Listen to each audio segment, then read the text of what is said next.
سر غامدی صاحب کو ہم ایک مشہور مفکر، محقق اور اسکالر کے طور پر جانتے ہیں۔ خاص طور پر ہماری نوجوان نسل ان کی باتوں سے خاصی متاثر نظر آتی ہے، کیونکہ وہ شدت پسندی کے خلاف آواز اٹھاتے ہیں اور قرآن و سنت کے ساتھ عقلی دلیل پر بات کرتے ہیں۔ نہ آپ مفکر ہیں، نہ آپ مفسر ہیں، نہ آپ کی شرح صدر ہوا ہے، نہ تصوف کے میدان میں آپ کو گزر ہوا ہے، تو آپ کو اس علمی میدان میں آنے کی ضرورت کیا ہے؟ جاوید احمد غامدی صاحب کی طرف کے لوگوں کی بات پھر زیادہ غور سے سنتے ہیں کہ بھی ہم علماء سے بات کرتے ہیں تو ہمیں ڈانٹ پڑتی ہے یا غصہ دیکھنے کو ملتا ہے۔ کہ اب ایک سوال کرنے والا مولوی سے کہتا ہے کیوں شراب حرام ہے؟ ہمارا جی چاہتا ہے ہم پی لیں۔ کیوں زنا حرام ہے؟ ہمارا جی چاہتا ہے ہم پی لیں۔ اس کا جواب غامدی کیا دے گا؟ نہیں، دین میں تو لا اکراہ فی الدین، دین میں تو کوئی سختی ہے ہی نہیں۔ سر اگر ہم یہ بات مان بھی لیں کہ غامدی صاحب کے کچھ دلائل اور ان کی فکر، ان کی سوچ، ان کا موقف غلط ہے، تو کیا پھر بھی ہمیں یہ اختیار مل جاتا ہے کہ ہم بجائے علمی اختلافات کرنے کے ہم ان کی کردار کشی کریں یا ان کے لیے کچھ غلط جملے بیان کریں؟ میں آپ کو غامدی صاحب یہ کہتے ہیں کہ میں بھی عالم ہوں، تو اس کا مطلب آپ کلین شیف ہو کر، ننگے سر ہو کر، آپ کا کوئی شرعی لباس نہیں ہوگا، تو اس کا مطلب آپ نے ایک سکیچ بنانے کے مولوی اور اسکالر اس طرح بھی ہو سکتے ہیں۔ السلام علیکم ورحمۃ اللہ وبرکاتہ۔ محترم ناظرین، آپ کو خوش آمدید کہتے ہیں ہمارے چینل دا مسلم مائنڈ سیٹ پر۔ آج کا موضوع انتہائی اہم فکری نوعیت کا ہے۔ سر غامدی صاحب کو ہم ایک مشہور مفکر، محقق اور اسکالر کے طور پر جانتے ہیں۔ خاص طور پر ہماری نوجوان نسل ان کی باتوں سے خاصی متاثر نظر آتی ہے، کیونکہ وہ شدت پسندی کے خلاف آواز اٹھاتے ہیں اور قرآن و سنت کے ساتھ عقلی دلیل پر بات کرتے ہیں، اور زیادہ تر وہ جو زور دیتے ہیں وہ منطق پر ہوتا ہے۔ لیکن دوسری جانب ہمارے علماء فقہ، اجماع اور قیاس کی بات بھی کرتے ہیں، تو آخر ان دونوں باتوں میں فرق کیا ہے اور اختلاف کی وجہ کیا ہے، اور ہمیں یہ بھی بتائیے کہ ان سے ہمیں سیکھنے کا کیا موقع مل سکتا ہے؟ شکریہ سجاد صاحب۔ رب اشرح لی صدری ویسر لی امری واحلل عقدۃ من لسانی یفقہوا قولی۔ بات علماء اور غامدی کی نہیں ہے، بات ہے اصول کی، بات ہے دین کی، بات ہے بے دینی کی۔ علماء کا غامدی صاحب کے ساتھ جو اختلاف ہے وہ اصولی طور پر بھی ہے، وہ فروعی مسائل میں بھی ہے۔ ٹھیک۔ پہلا اختلاف یہ ہے کہ انہوں نے دین کب سیکھا ہے؟ جا کر شیخ کے گھر میں، پڑے کالج کے چکر میں، پڑے صاحب کے دفتر میں۔ اختلاف یہ ہے کہ بھائی نہ آپ عالم ہیں، نہ آپ مفکر ہیں، نہ آپ مفسر ہیں، نہ آپ کی شرح صدر ہوا ہے، نہ تصوف کے میدان میں آپ کو گزر ہوا ہے، تو آپ کو اس علمی میدان میں آنے کی ضرورت کیا ہے جب آپ کو یہ بھی پتہ ہے؟ اور دوسری طرف ایک وہ بہت بڑا جھوٹ بولتا ہے کہ مجھے قرآن پر بہت زیادہ فوکس ہے۔ اگر قرآن پر فوکس ہوتا تو وہ حدیث کا انکار نہ کرتا، کیونکہ قرآن چیخ چیخ کر بتا رہا ہے کہ ہم نے یا رسول اللہ آپ کو، جو یہ کون کہہ رہا ہے؟ اللہ کہہ رہا ہے کہ ہم نے آپ علیہ السلام کو جو کچھ دیا ہے اس امت کو، اللہ پاک فرمائے فخذوہ، مضبوطی سے پکڑے رکھو۔ وہ جو مضبوطی سے پکڑے رکھنے کا کام ہے وہ کیا ہے؟ وہ تو سنت ہے یا تو حدیث ہے۔ جی صحیح۔ غامدی کیا کہہ رہا ہے کہ دین میں حدیث حجت نہیں ہے۔ جب آپ حدیث کو حجت نہیں قرار دیں گے، اور وہ یہاں تک اپنی کتاب میزان وغیرہ میں لکھ چکا ہے کہ حدیث سے نہ عقیدہ ثابت ہوتا ہے اور نہ حدیث کو میں دین کا حصہ سمجھتا ہوں، تو آپ مجھے یہ بتائیں، ایک شخص جب یہ کہہ رہا ہے کہ حدیث کو میں دین کا حصہ نہیں سمجھتا ہوں، تو آپ نے تو پورا 50% دین آپ نے اس کو معاذ اللہ آگ لگا دی، اور آپ علیہ السلام کے فرامین کو آپ نے آگ لگا دی۔ اب دوسری بات، میں حیران ہوں اس پر کون سی وجدان ہوتی ہے، اس پر کون سی کیفیت تاری ہوتی ہے؟ 1998 میں کہتے ہیں کہ آپ علیہ السلام کی ٹوٹل سنتوں کی تعداد 40 ہے۔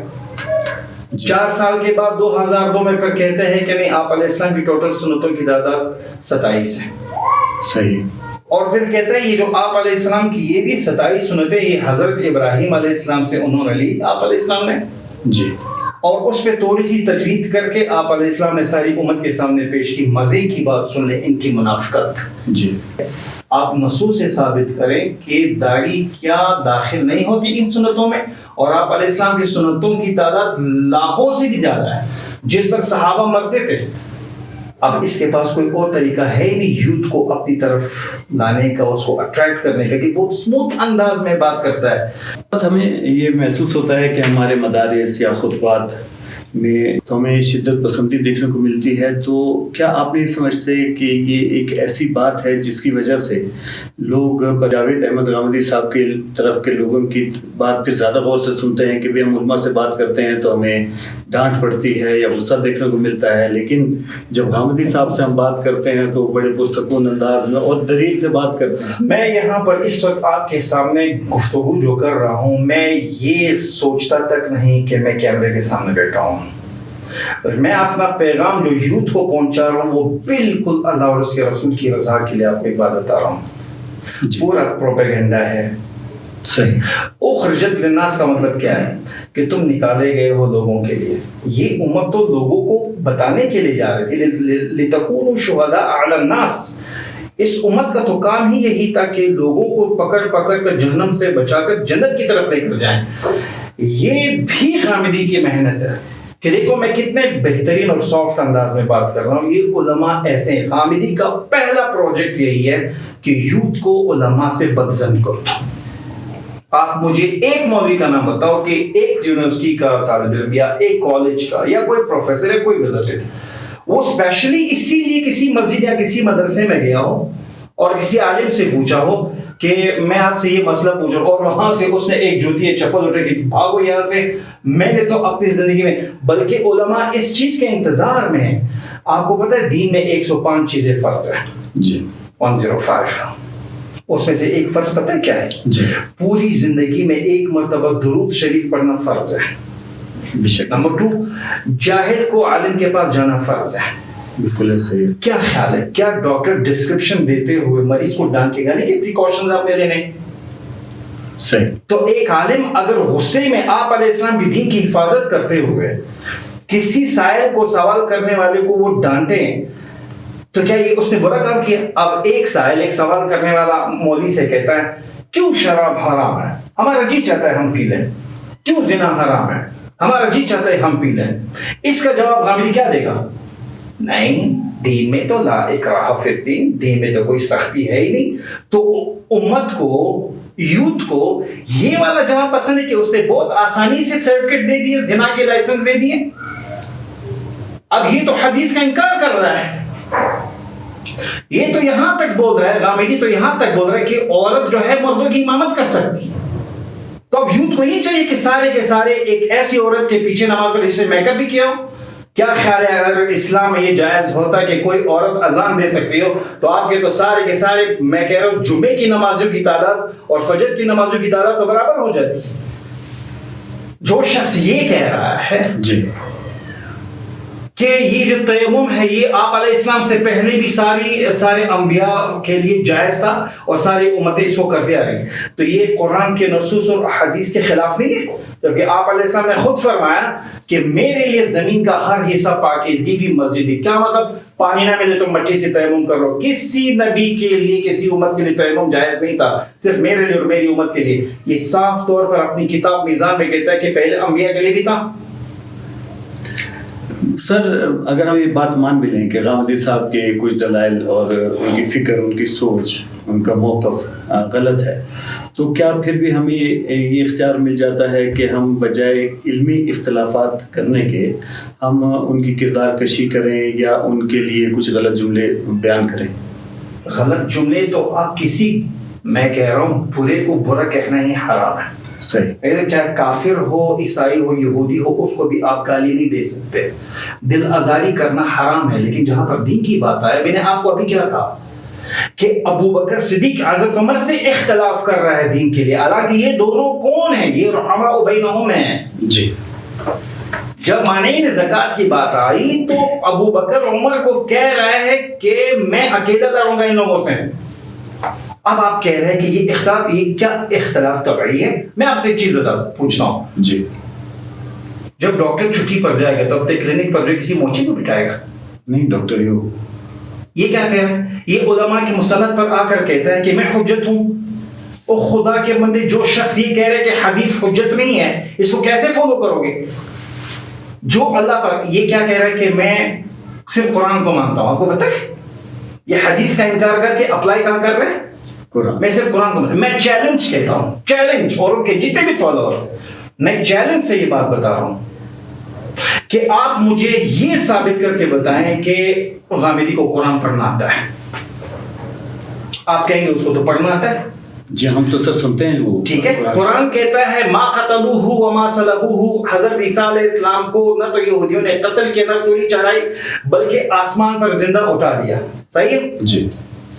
یہ صاف انکار کر رہے کہ قیامت کے قریب حضرت عیسیٰ علیہ السلام نہیں آئیں گے. قرآن صاف طور پر کہہ رہا ہے کہ یدنین علیہن من جلابیبہن, عورت گھر سے باہر نکلے تو پردہ کرے گی. یہ صاف پردے کا انکار کر رہے, تو آپ کو قرآن فہمی کہاں سے ہے؟ قرآن صاف کے رمی وراء حجاب, چہرے کا پردہ ادھر سے ثابت ہو رہا ہے بھائی, چہرے کا پردہ ثابت ہو رہا ہے کہ اللہ پاک فرما رہے ہیں صحابہ سے کہ جب آپ علیہ السلام کی بیویوں سے یا مومنین عورتوں کے ساتھ جب بات کرو گے تو پردے کے پیچھے سے کرو گے. یہ دیوار کے پیچھے سے من وراء حجاب, یہ دیوار کے پیچھے سے کیوں بات ہوتی ہے؟ تاکہ چہرہ نظر آئے نا. بالکل. کیا یہاں سے وجوب ثابت نہیں ہو رہا کہ چہرے کے پردے کی؟ تو غامدی کیوں استدلال پیش کر رہا ہے؟ پردے کا انکار کیوں کر؟ نہیں سر, آپ یہ کہہ رہے ہیں کہ اس کو قرآن فہمی ہے, صاف طور پر قرآن کا انکار کر رہے. قرآن میں اللہ پاک فرماتا ہے من یطع الرسول فقد اطاع اللہ, جس نے میرے رسول کی اطاعت کی اس نے اللہ کی اطاعت کی. یہ تو سامنے یوتھ کو کہہ رہے کہ دین میں حدیث حجت ہے ہی نہیں, بلکہ یہاں تک لکھا ہے کہ حدیث دین کا حصہ ہی نہیں ہے. میں تو ان گمراہوں پر حیران اور پریشان ہوں کہ اس کو حجت فی الاسلام کیسے سمجھتے ہیں. اور آپ کو آخری بات کرتا ہوں, پھر ہو سکتا ہے آپ دوسرے سوال کی طرف مجھے اشارہ دے رہے ہیں. جی. غامدی کہہ رہے کہ میں بھی اسکالر ہوں. جی. قرآن آپ علیہ السلام نے فرمایا العلماء ورثۃ الانبیاء. اب جب انبیاء کے وارثین کیسے ہوتے ہیں؟ وہ گیٹ اپ سر سے لے کر پاؤں تک شریعت محمدی کا تابع. جب آپ اپنے آپ کو غامدی صاحب یہ کہتے ہیں کہ میں بھی عالم ہوں, تو اس کا مطلب آپ کلین شیو ہو کر, ننگے سر ہو کر, آپ کا کوئی شرعی لباس نہیں ہوگا, تو اس کا مطلب آپ نے ایک اسکیچ بنانے کہ مولوی اور اسکالر اس طرح بھی ہو سکتے ہیں. اس کا مطلب آپ دین کی روح کو ختم کرنا چاہتے ہیں. سر جہاں تک آپ کی بات کو ہم سمجھ سکے وہ یہ ہے کہ غامدی صاحب سے جو علماء کے اختلاف ہے وہ یہ ہے, علماء کا جو غامدی صاحب سے اختلاف ہے وہ یہ ہے کہ غامدی صاحب صرف اور صرف قرآن پاک کو حجت مانتے ہیں اور احادیث اور سنت رسول صلی اللہ علیہ وسلم کو وہ پیچھے کی طرف رکھتے ہیں اور ان سے استدلال نہیں کرتے. تو ہم یہی بات آپ اپنے الفاظ میں ہماری امت کو, ہمارے نوجوانوں کو کائنڈلی بتائیے. 1 منٹ میں اس بات پر اس وائنڈ اپ بھی کرتا ہوں تاکہ میں جامع انداز میں اس لیے بات کرتا ہوں تاکہ ہماری آڈینس کو اس چینل سے فائدہ اور استفادہ دونوں حاصل ہو. میرا چیلنج ہے غامدی کو اور ان کے فالوورز دونوں کو کہ وہ ثابت کرے کہ غامدی قرآن کو سمجھتا ہے اور قرآن پر عمل بھی کرتا ہے. تو میرا ان کو یہ چیلنج ہے, اگر کرتا ہے تو مجھے اس سوال کا صرف مجھے جواب دیں کہ غامدی کہتے ہیں کہ میں حدیث کو اس سے نہیں مانتا کہ حدیث جو تواتر سے آیا ہے درمیان میں واسطے انہوں نے غلطیاں کی ہیں. ٹھیک ہے, آپ سے یہ سوال ہے کہ یہ حدیث کہاں سے آئی ہے؟ صحابہ سے. جی. قرآن کہاں سے آیا ہے؟ رسول اللہ صلی اللہ علیہ وسلم صحابہ سے. آپ علیہ السلام سے قرآن کس نے سنا؟ صحابہ نے. صحابہ نے نقل کیا سینہ در سینہ. آج قرآن ہمارے پاس موجود ہے. اسی طرح حدیث بھی. تو حدیث کا انکار کر کے قرآن کو اپلائی کرتے قرآن کا ثبوت دو. قرآن بھی صحابہ ہی سے آیا ہے, حدیث بھی صحابہ سے. صحابہ کو سکپ کر کے حدیث کو سکپ کر کے بخاری, مسلم, ترمذی, موطا امام مالک, بخاری سے بھی اصلی کتاب ہے سند کے اعتبار سے. صحیح, اس کو آپ نہیں مانتے کہ سینہ در سینہ منتقل ہوتے ہوئے غلطیاں ہوگی. تو یہ مجھے بتائیں, قرآن بھی تو اسی راستے سے ہے, قرآن کو مانتے ہو حدیث کو کیوں نہیں مانتے؟ اس کا جواب مجھے دیں. بہت شکریہ. بہت شکریہ سر بہادر خان صاحب. آپ نے جو ایک ذہن میں بات تھی کہ آخر علماء کا اختلاف ہے کیا غامدی صاحب سے, بنیادی طور پر آج وہ بات کھل کر سامنے آئی اور انشاءاللہ تعالیٰ ہماری نوجوان نسل نے اور ہمارے آڈینس نے ضرور اس بات کو سمجھا بھی ہوگا. جاتے جاتے آپ سے وہی گزارش کہ چینل کو لائک ضرور کیجیے گا اور اپنے کمنٹس میں ہم سے سوال پوچھتے رہیں. یہ جو آج کا سوال تھا یہ بھی آپ کے کمنٹ سے ہی لیا گیا تھا. بہت بہت شکریہ. والسلام.